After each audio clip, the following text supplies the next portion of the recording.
बातमीकडे।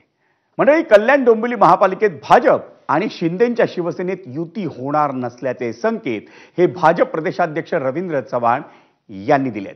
तुम्ही मला प्रत्येक निवडणुकीत विश्वासाने मतदान करता, पण या वेळेला फक्त एवढीच विनंती आहे की कमळ चिन्हावर उभा राहील त्याला मतदान करा, तुमची सर्व कामं होतील, असे उद्गार भाजप प्रदेशाध्यक्ष रवींद्र चव्हाण यांनी विविध विकास कामांसाठीच्या डोंबिवलीतल्या भूमिपूजन सोहळ्यामध्ये काढले।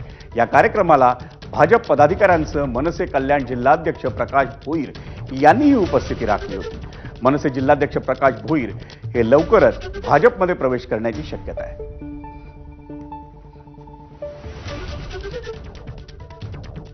या वेळेला फक्त एवढीच विनंती आहे की जो कमळावरती उभा राहील, जो कमळ चिन्हावरती उभा राहील त्याला मतदान यासाठी करा की कारण एकमेव की जे जे तुम्हाला अपेक्षित आहे, तुमचं हक्काचं घर हवं आहे तुम्हाला,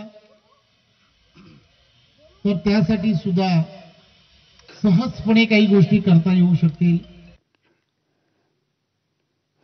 आणि भाजप प्रदेशाध्यक्ष रवींद्र चव्हाण यांनी शिंदेंचा गड असलेल्या कल्याण डोंबिवलीसाठी स्वबळाचे संकेत दिल्यानंतर शिवसेना नेत्यांनीही त्यावर प्रतिक्रिया दिल्या।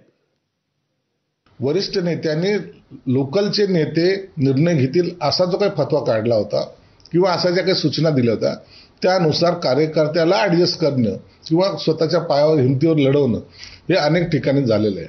म्हणून येणारी महानगरपालिकेमध्ये सुद्धा काय होईल हे आता सांगणं योग्य नाही, परंतु आम्ही महायुतीबरोबर लढायचं असं पहिल्यापासून सांगतोय। पण तरी काही लोकांचा जर आग्रह असेल तर निश्चितच त्या ठिकाणी युती होती का नाही होती याबद्दल शंका आहे। उद्धव ठाकरेंची शिवसेना आणि मनसे या दोन पक्षांची आगामी मुंबई